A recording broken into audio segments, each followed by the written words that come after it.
위대한 업적을 남긴 사람들의 이야기는 많은 이에게 감동과 용기와 교훈을 줍니다. 그래서 어렸을 때부터 위인의 이야기를 많이 접해야 된다고 말합니다. 그래서 아이들이 어렸을 때 위인전이나 성공한 사람들의 전기를 읽게 합니다. 오늘 본문의 내용도 우리에게 그렇게 읽혀지기 쉽습니다. 오늘 본문의 내용은 애굽의 종으로 팔려갔던 요셉이 바로의 꿈을 해석해주고 마침내 30세의 젊은 나이에 애굽의 총리로 등극하게 됩니다. 우리가 요셉의 이야기를 보면서 자칫 요셉의 성공 신화처럼 받아들일 수 있습니다. 출신이 비천하고 가난하고 힘든 고난이 있었지만 모든 역경을 이겨내고 마침내 성공한 사람의 이야기처럼 비춰질 수 있습니다. 그러나 요셉의 이야기를 단순히 세상적인 성공의 이야기로 받아들여서는 안 됩니다. 왜냐하면 요셉은 단 한 번도 자신이 애굽의 총리가 되어야 되겠다고 생각했던 적이 없었기 때문입니다. 지혜로운 사람이 유혹을 이기는 방법이라는 책을 쓴 메네는 책에서 이렇게 말했습니다. 우리가 요셉을 존경하는 이유 중 하나는 그의 신실함에 있다. 요셉은 의무에 있어서는 충실하고 유혹에는 강하며 감옥에서는 신실하다라고 말했습니다. 요셉이 애굽의 노예로 팔려갈 때에는 가족도 교회도 친구도 없었습니다. 그리고 성경이 아직 기록되지 않았던 시기에 그에게는 단 한 권의 성경책도 없었습니다. 그러나 요셉은 하나님을 경외함으로 의무를 충실히 이행하고 유혹을 단호히 거부하며 불공정한 환경 속에서도 신실할 수 있었습니다. 보디발의 아내는 날마다 요셉을 유혹하였지만 요셉은 하나님과 보디발에게 범죄할 수 없다고 유혹을 단호히 거부했습니다. 요셉이 억울한 누명을 쓰고 감옥에 들어갔을 때 마침 술 맡은 관원장과 떡 맡은 관원장이 감옥에 들어옵니다. 그리고 꿈을 꾸는데 요셉이 보니까 얼굴에 근심의 빛이 가득한 겁니다. 그래서 요셉이 그 이유를 묻습니다. 창세기 40장 6절에서 7절 말씀입니다. 아침에 요셉이 들어가 보니 그들에게 근심의 빛이 있는지라. 요셉이 그 주인의 집에 자기와 함께 갇힌 바로의 신하들에게 묻되 어찌하여 오늘 당신들의 얼굴에 근심의 빛이 있나이까. 요셉은 감옥 안에 들어온 두 관원장의 얼굴에 근심이 가득한 것을 살핍니다. 그런데 지금 요셉의 처지는 어떻습니까? 자신도 억울하게 누명을 쓰고 감옥 안에 들어와 있습니다. 지금 내 코가 석자인데 누구의 근심을 살피겠습니까? 그런데 요셉은 감옥에서도 근심 가운데 있는 다른 사람을 살피는 신실함이 있었습니다. 오늘 본문의 내용은 요셉이 바로의 꿈을 해석해주고 그것에 대한 해결책을 제시해주자 바로는 요셉을 애굽의 총리로 세우게 됩니다. 오늘 본문을 묵상하면서 저는 이런 질문을 던져봤습니다. 어떻게 바로는 요셉의 꿈을 해석한 내용이 맞다고 생각할 수 있었을까? 그렇지 않습니까? 그 꿈의 해석이 맞는다는 보장이 어디 있겠어요?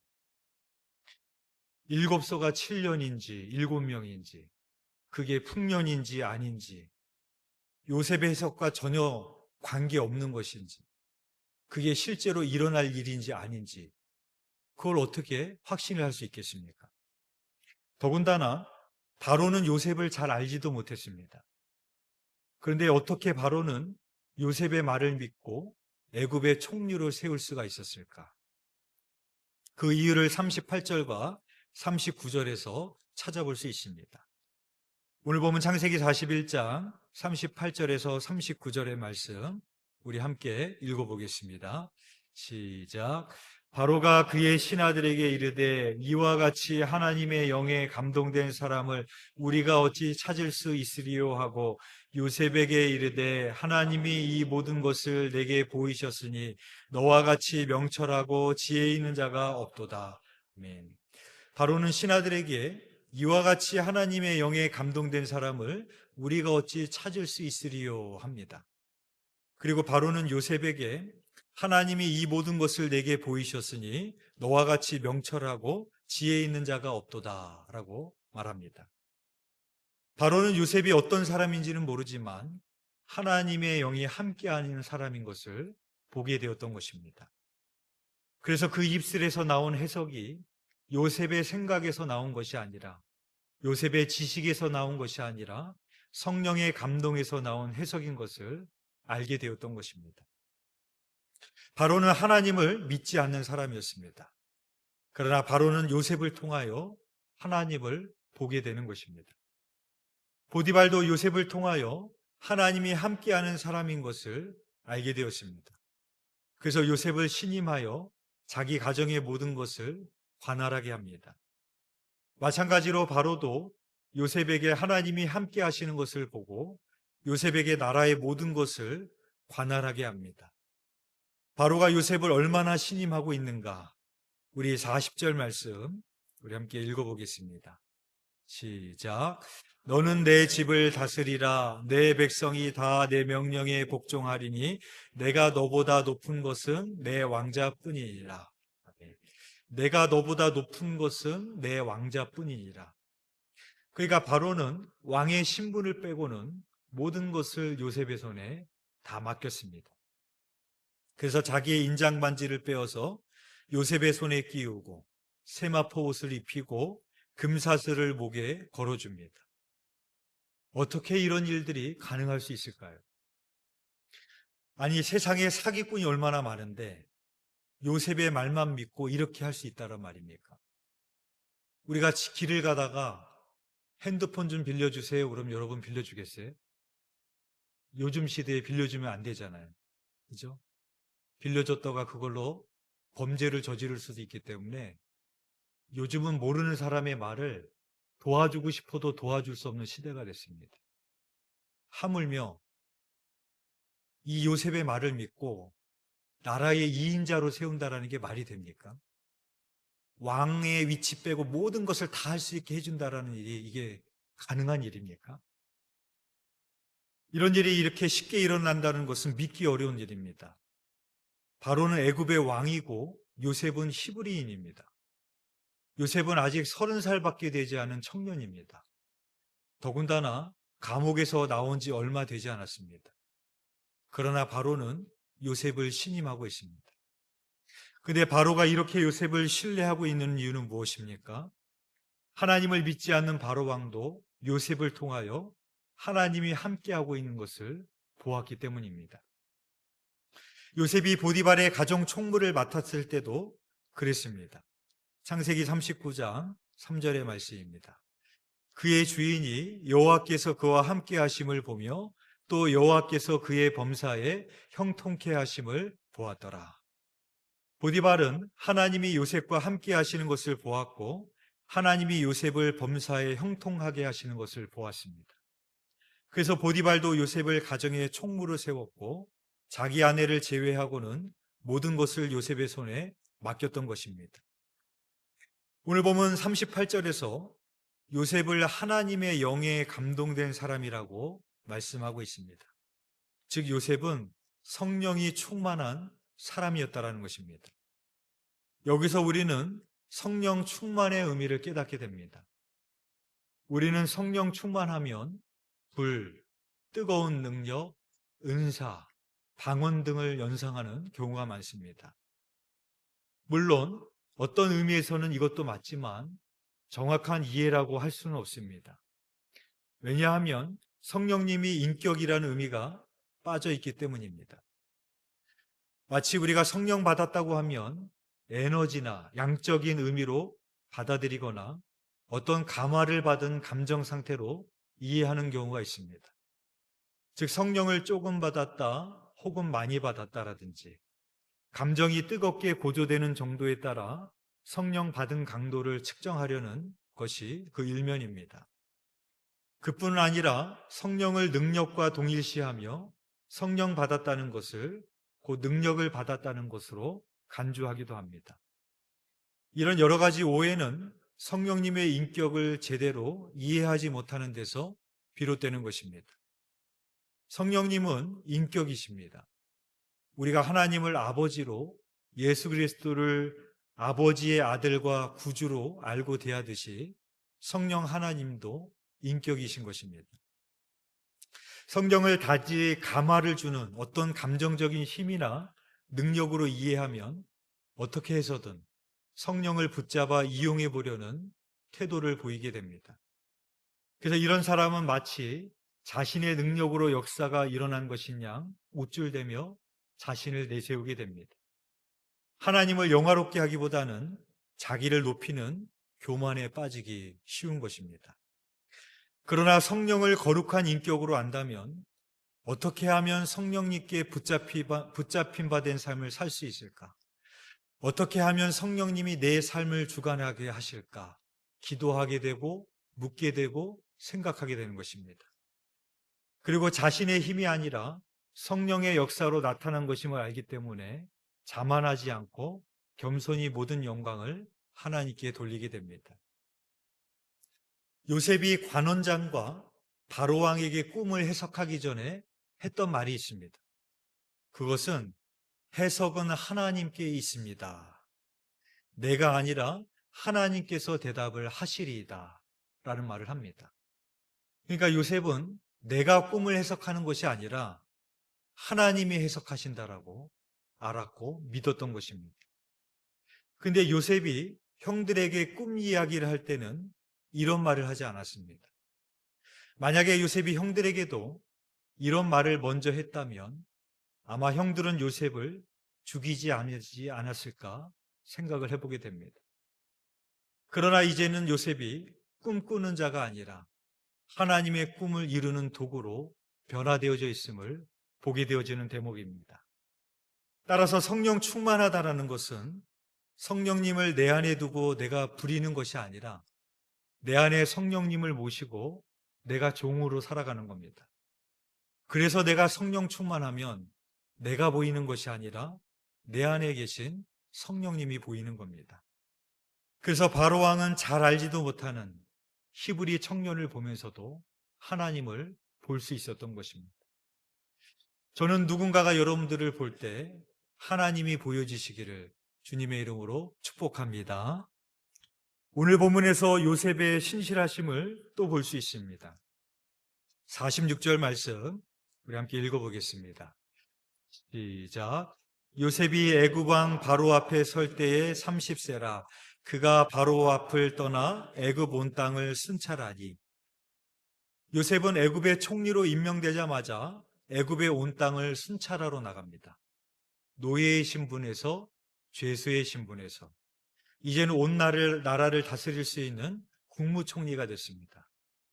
그렇다면 파티를 열고 자기 기분에 도취될 수 있는 상황이었습니다. 그러나 요셉은 그렇게 하지 않았습니다. 곧바로 바로왕 앞을 떠났고 궁궐을 떠납니다.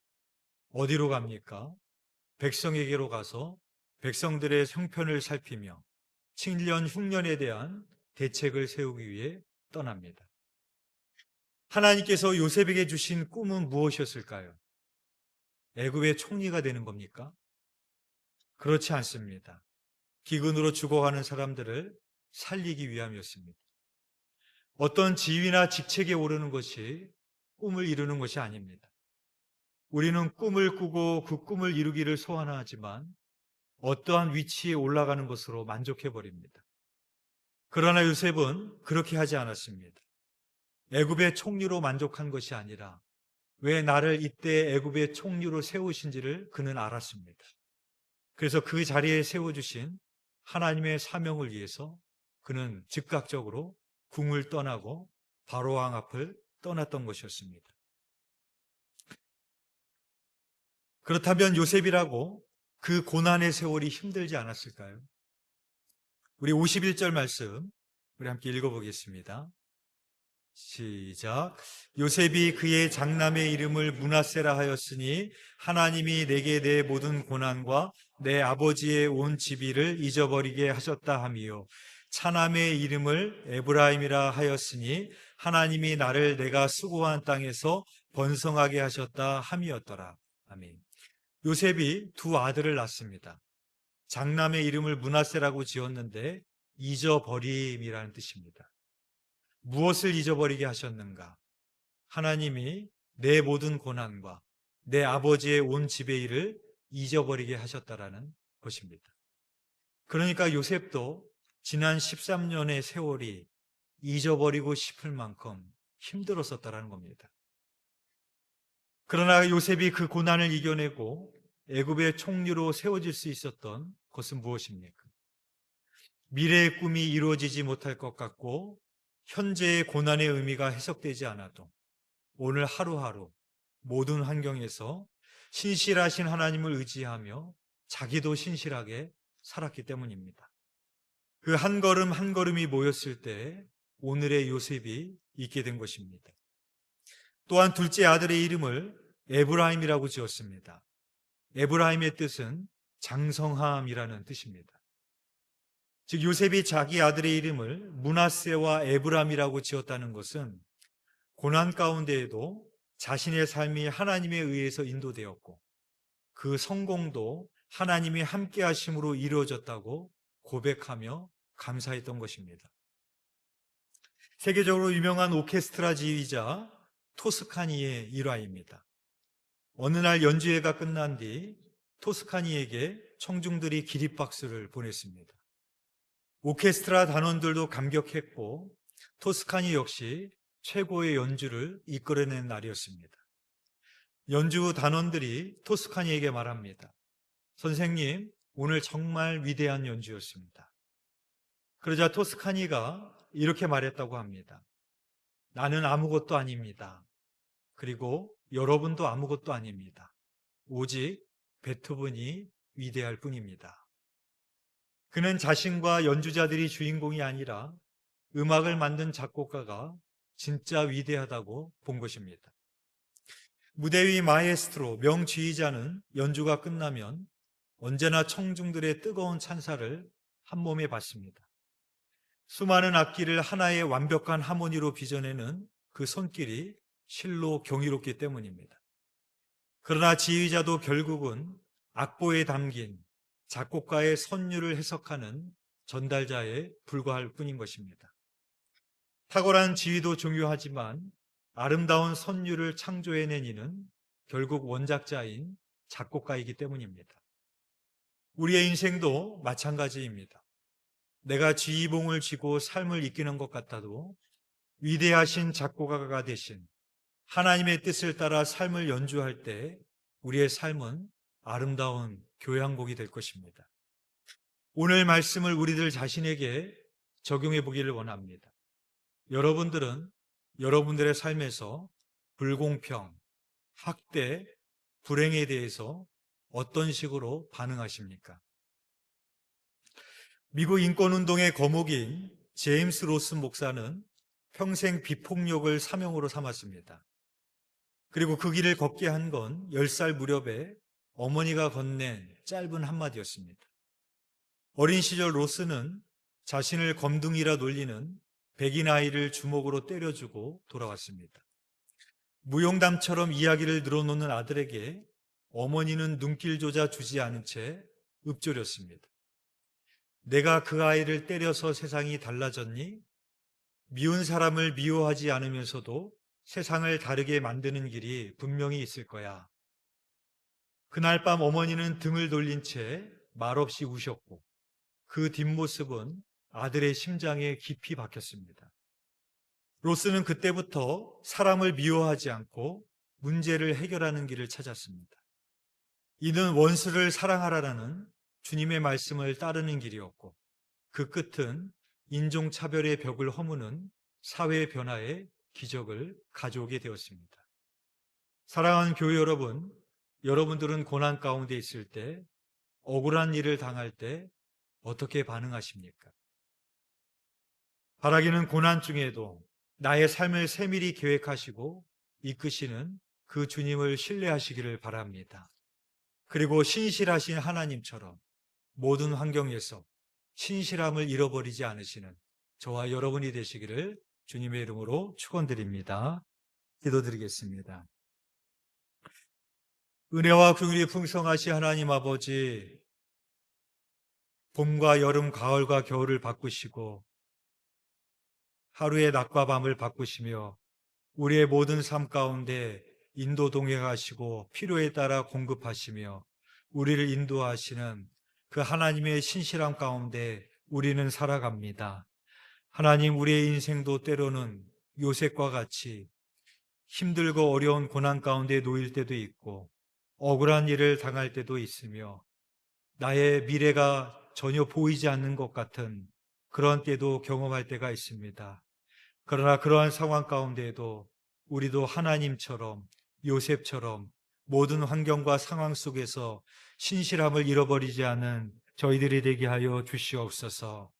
불평과 원망과 복수의 삶을 살아가는 것이 아니라 모든 사람에게 죽게 하듯 할 수 있는 신실함을 허락하여 주시옵시고, 실족하고 낭망하여 넘어지는 것이 아니라 그 가운데서도 나를 신실하게 인도하고 계시는 하나님을 바라봄으로 모든 상황과 환경 속에서도 신실함을 잃어버리지 않는 우리의 삶이 될 수 있도록 인도하여 주시옵소서. 하나님, 6.3 지방선거가 얼마 남지 않았습니다. 지방선거를 통하여서도 요셉과 같이 하나님의 영에 감동이 되고 지혜와 명철이 있는 사람이 세워지게 하여 주셔서 늘 백성들 가운데 서서 그들의 필요와 문제를 살필 수 있는 지도자들이 세워지게 하여 주시옵시고, 그들을 통하여 이 나라 위에 하나님의 나라가 세워질 수 있도록 주님 역사하여 주시옵소서. 주님께서 우리의 삶 가운데도 그렇게 이끄실 줄 믿사오며 예수 그리스도의 이름으로 기도드렸사옵나이다. 아멘.